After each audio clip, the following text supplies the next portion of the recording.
আসসালামু আলাইকুম। এটা আমাদের ই-কমার্স সিরিজের ২য় ভিডিও।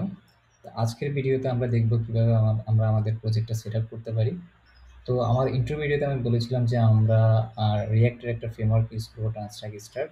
তো চলুন দেখা যাক Transtack Start এর মাধ্যমে আমরা কিভাবে আমাদের প্রজেক্টটা ক্রিয়েট করতে পারি।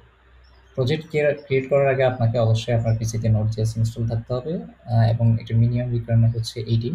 তো চেক করবেন যে আপনার Node.js ইনস্টল আছে কিনা এবং 18 ভার্সন আছে কিনা। অ্যান্ড আপনি চাইলে লেটেস্ট ইউজ করতে পারেন এবং 18 এর উপর ইউজ করতে হবে।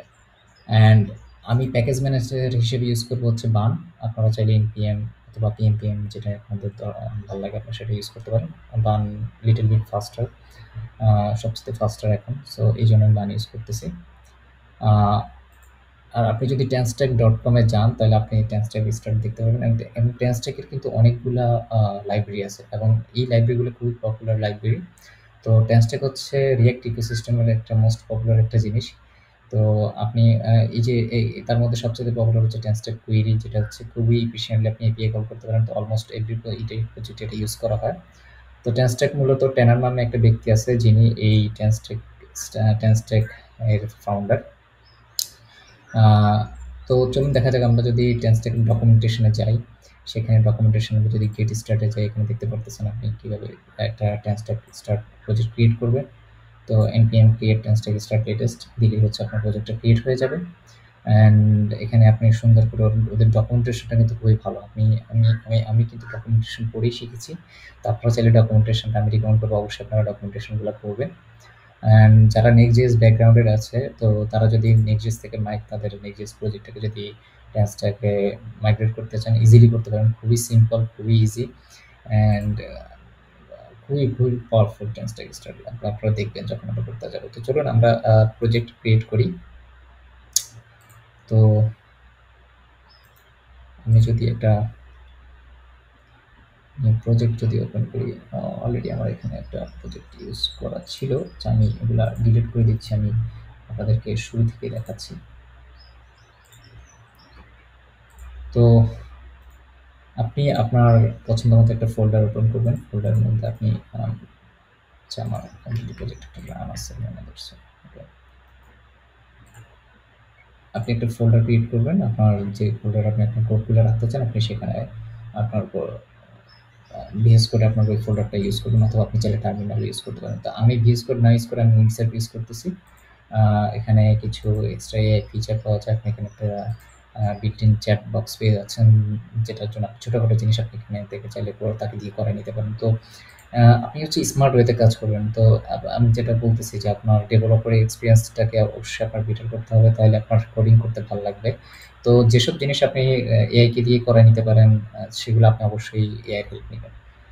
তো চলুন আমরা যদি একটা প্রজেক্ট ক্রিয়েট করি, তাহলে আমাদের বানেক্স ক্রিয়েট স্টার্ট, যেটা একটা Tanstack start project, start app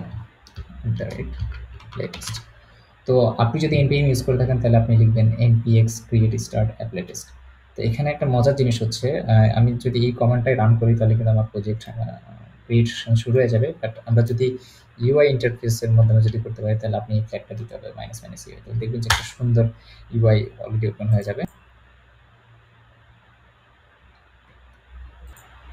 তো আপনি কিন্তু দেখতে পারতেছেন আপনার প্রজেক্ট অলরেডি রান। তো আপনি যদি এটা আপনার ব্রাউজার ওপেন করেন, এখানে একটা সুন্দর ইউজার ইন্টারফেস চলে আসছে প্রজেক্টটা সেট আপ করার জন্য, খুবই চমৎকার।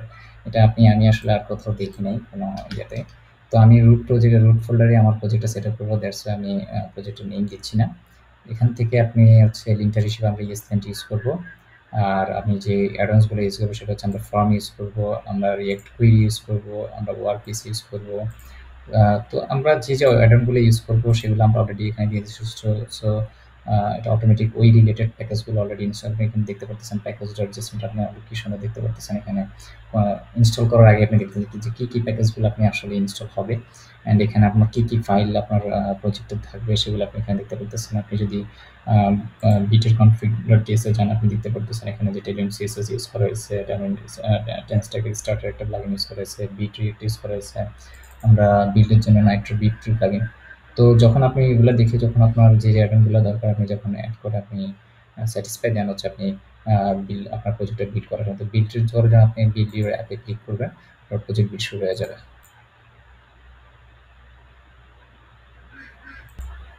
তারপর দেখতে পারতেছেন যে আমার প্রজেক্ট বিল্ড শেষ। আপনাদের যদি ফার্স্ট টাইম যদি আপনারা ইনস্টল করতে হয়তো একটু টাইম লাগবে। সো ওয়েট করবেন যখন আপনি এক্সিট দিস অ্যাপ্লিকেশন দিবেন। দেন আপনি আপনার আবার আপনার বেস করে যদি চলে যান, তাহলে দেখতে পারতেছেন এখানে আপনার প্রজেক্ট ফাইলগুলো ক্রিয়েট হয়ে গেছে। অ্যান্ড এখানে যে সোর্স ফোল্ডারে এখানে সবচেয়ে ইম্পর্টেন্ট ফোল্ডার যেটা হচ্ছে সেটা হচ্ছে রাউটস।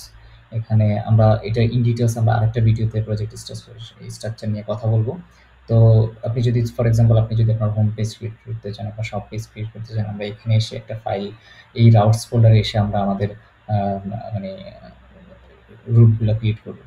অ্যান্ড এখানে আর কিছু বলার আগে আমরা অ্যাকচুয়ালি এখানে দেখেন আমি যে অ্যাডনগুলো ইউজ করছি যেমন ওয়ার্ডপিসি অ্যাড করছি। সো এখানে সে ওয়ার্ডপিসি ইন্টিগ্রেট করার জন্য যে কোডগুলো সেখানে লিখে দিয়েছে। ইন্টিগ্রেশনের মধ্যে আরও আমরা ট্রান্সলেট কুইরি অ্যাড করছি। সো এছাড়াও আমরা যে ইয়েগুলো ইউজ করছি যে অ্যাডনগুলো সেগুলোর প্রত্যেকটার জন্য এক একটা ডেমো সে এখানে রেডি করে দিছে। তো আমরা ডেমোগুলো আমরা জাস্ট একবার দেখবো, কিন্তু আমরা সব কিছু আমাদের স্ক্র্যাচ থেকে আমরা বিল্ড করবো। তো চলুন প্রজেক্টটা রান করা যাক। রান করার জন্য আপনি রান ডেট দিলে হবে। আমি যদি npm ইউজ করেন তাহলে npm রান ডেট দিবেন। এবং আমি যদি এডিট করে দেখেন অলরেডি পোর্ট 3000 পোর্টে হচ্ছে আমাদের প্রজেক্টটা রান হবে। তো আমি সেটা যদি অন করি,